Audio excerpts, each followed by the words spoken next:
Stell Gibson, and she's from Midland, Texas, and we're just going to ask her a couple questions. She actually drove all the way here. For those of you who don't know, everybody knows Texas is a big state, but Midland is about 5 hours from Azle, where we are, and that's on a good day with no traffic, and if you're driving the 85-mile-an-hour speed limit. I said speed limit because that is true. So anyways, Stell, first of all, thank you for joining us today. We really appreciate that. And Sure, I'm glad y'all invited me. What made you want to drive to our facility all the way from Midland? Well, after I had ran across y'all's website and saw the trailers that you guys have to offer, I was extremely impressed. When I thought about starting this up anyway, I had a vision in my mind of kind of how I wanted the setup to go. I didn't want a big food truck. It just wasn't feasible for me. I just wanted something along the lines of what you guys have to offer, because I don't like tight, enclosed spaces. Yeah. And here in Midland, it gets, over 100 degrees, and I like the open concept. That's just my personal preference, and I love it. I wanted to go and visit your facility after I ran across your website. I just wanted to see them in person and see your manufacturing plant and visit with the owners and who works there, and just get a good visual of what I was getting myself into. We love when people do that too, because what we hear quite a bit, Stell, is that you see them online and they're real impressive, and then you put your hands on one and it's a way different experience like that. That to see it for real and actually touch the thing. And I know when you came, we had one idea of what we were going to do, and then after we got a chance to visit and go through the flow of food, we came up with a couple other things. So, Right. yeah, I mean, you didn't change much, but tell us what you did, how you did change it just a little bit. Okay, well, I wasn't 100% sure that I wanted the smoker box on there, and it's mainly because I've never really, used one. I'm a little bit intimidated by the process and how they work, and I thought, well, if I'm not going to use it, then I may as well substitute it with something else. But once I saw it and how it actually worked, and I really liked how the griddle vented, and the heat from the griddle vented into the smoker box, I was really impressed with that. And I thought, well, I'm just going to have to learn how to use it. I'm going to have to dive in and just do it. Yeah. I think it's a really, really nice feature to have. And even if I'm not actually cooking something in there, it stays warm enough that I could use it as a warming box. Yeah. So that's one thing I decided to keep on there. And then the other thing was the commercial fryer. I thought, ooh, that's a lot of oil to mess with from a commercial fryer. And I thought, well, I don't know how much frying I'll actually be doing anyway on it. So I thought I might substitute that with a cowboy wok. And then I could frequently just change out the grease. If I decided to use it to fry something in, then I could just use it and change it out as needed. But then after I actually saw it and how it has the funnel and you can recycle the oil if you need to, that was just really neat. I thought that was really great. So seeing it in person is a lot different than seeing it online, and it gets your wheels spinning and really thinking about it. So. And we decided we could do the wok on the flat grill too, didn't we? Because you can still use it. You really want to use a wok, you can set it on the flat griddle, and that's really cool too. Yeah, that's the thing. And another thing I was just thinking about too, and I just read this article that the biggest profit margin in food is pizza by the slice. And I was thinking about that because we spent Christmas in New York this year, and boy, they got some pizza there, don't they? And you can do wood fire pizza on ours. So the biggest profit margin is pizza by the slice. It's just an incredibly good margin. If and what is going to be your menu, Sal?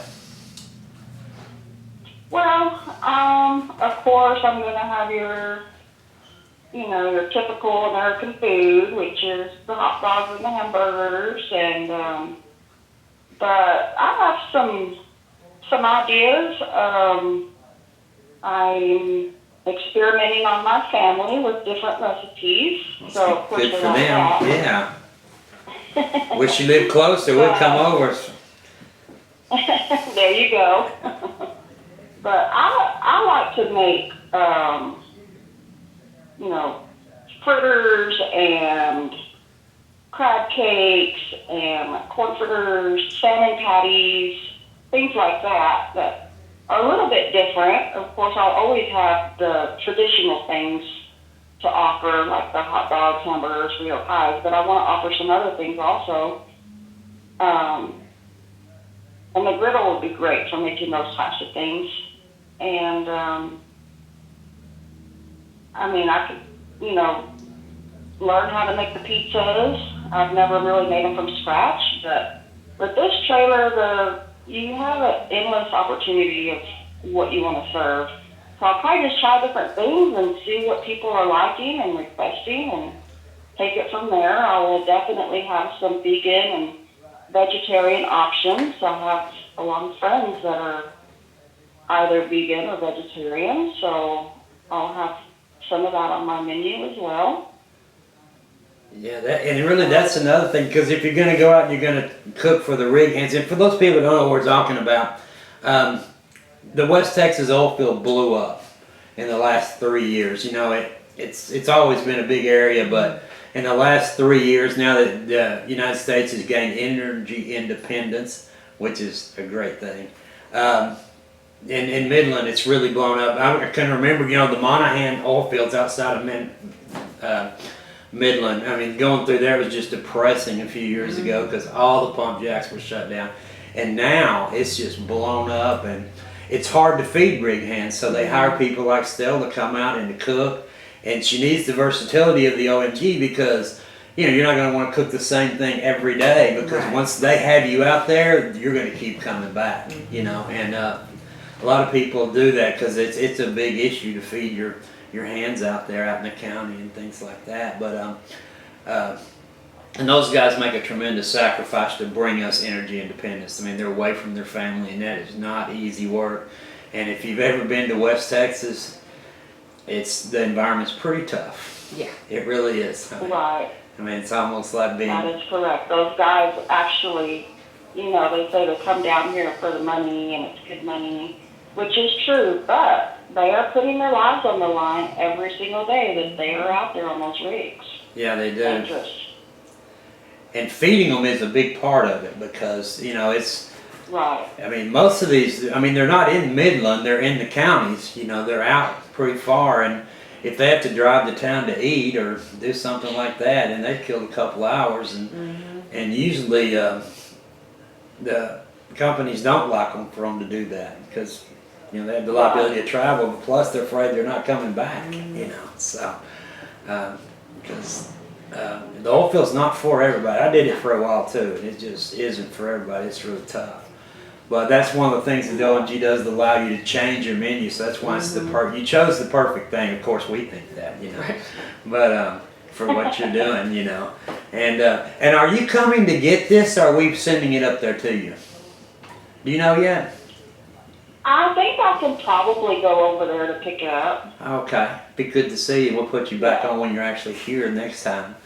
And so, what's the name of the company? Do you have that named yet, or are you still in that process? I do. You wouldn't think it would be so hard to pick out a name, and it was hard. And I ended up coming up with a name called Bottle Cap Grill. Love that. And that's a good name.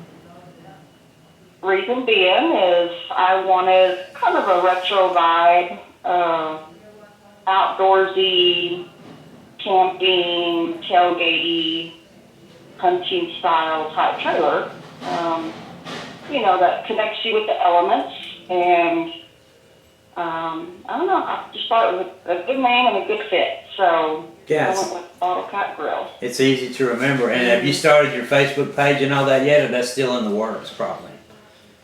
I have started a Facebook page. I haven't made it go public yet. Okay. Well, when you do, let us know so we can advertise it for you. And here's something else, though. A lot of times when we're going through a city and we know we have a trailer, we'll usually pop in and, so as close as you are and you're on that Arizona, California route for us, you'll probably see us from time to time. We like to. Oh, that would be wonderful. We love to pop in and see what our trailers are doing and seeing our people successful. That just puts a little bounce in your step. And we're in the process of building Stell's trailer right now. So we're in that. And Stell's trailer, fun fact, is going to have the first new Black Stone Griddle on it. Isn't that what we decided? We're going to put the air fryer on there? Yes, I was up in the air about having that on there because it's a brand new feature, and I didn't know, how it was going to go. And Right. I've seen enough reviews and people that have used it that I was pretty impressed with it. Yeah.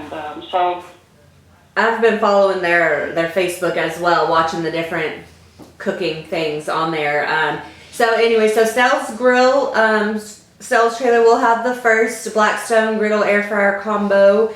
It has not come in yet, but when it does come in, obviously we'll show you guys how that looks on our trailers. We've already measured everything out. It's going to fit perfectly. We just don't have it in our hands yet, and we are excited to get it in our hands. We just don't have one in stock. Nobody has one in stock at this moment to get us one. So, but it will be on Stell's trailer. So we will have one to showcase for you guys before too long. it just seems like an extra feature because you have those drawers down there and you could use them as warmers or, and things like that. And to me, it's just another element to the trailer. And plus the fact that vegan food is just such a growing market in places. Y'all have a lot of people that in Midland, do you think, that are health conscious and eat vegan food there?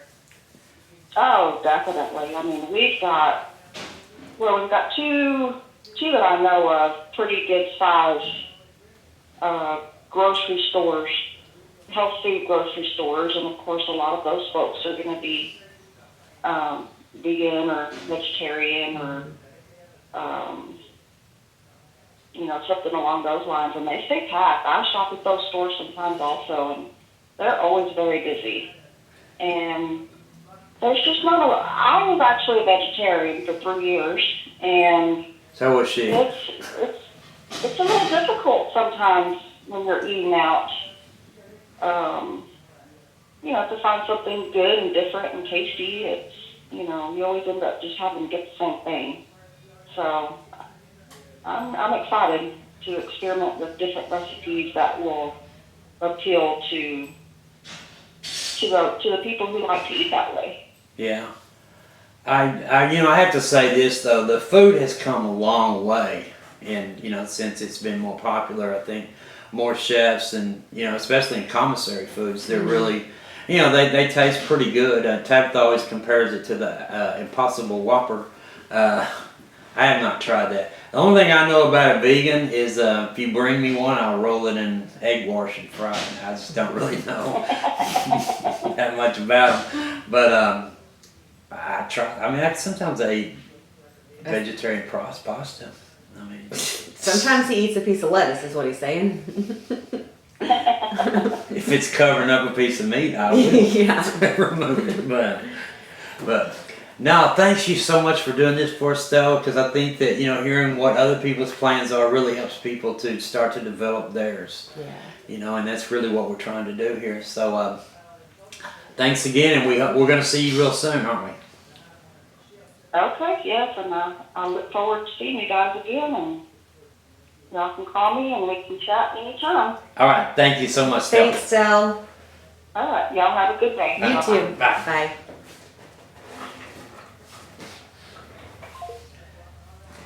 Okay, so putting together your plan is probably one of the hardest parts. deciding where you're gonna Yeah. go, what kind of your food's gonna be in the menu, and then that's how you develop a trailer. But we're always here to do that with you too. We are.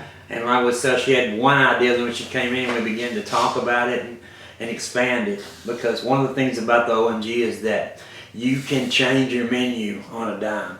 And you need to do that. If you're a caterer, you have to do that.